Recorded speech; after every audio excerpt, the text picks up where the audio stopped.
Virtue of purpose. That's what we're going to talk about today on Strength for Today. This Thursday, October the 23rd. Please don't forget, Bible study tonight at 7 p.m. Virtue of purpose. I want to send this out to Beverly King today. Beverly, you and Terry out there, hope and pray that y'all will enjoy this broadcast today on Strength for Today.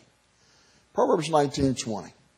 Hear counsel and receive instruction, that thou mayest be wise in the latter end.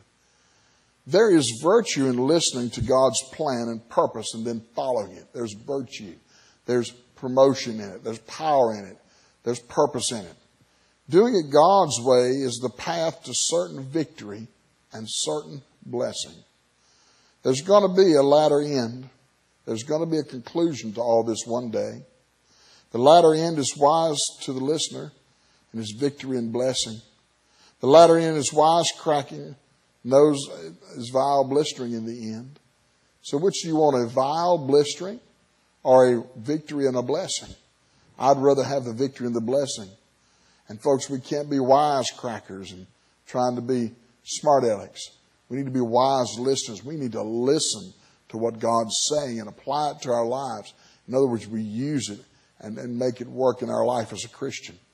Listen to God, get directions to the path of blessings, and then proceed down that road of blessing. That's the way you get there. And that makes the difference.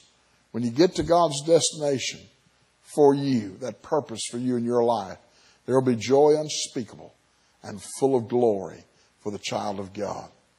Proverbs chapter 1 verse 33 says, But whoso hearkeneth unto me shall dwell safely, and he shall be quiet from all fear of evil. Proverbs 4:10, Hear, O my son, and receive my sayings, and the years of thy life shall be many. Listen to the Lord. Find the way of virtue, and you'll find the way of victory. And you will find out there is value in obeying God. And it will be your strength for today and your hope for tomorrow.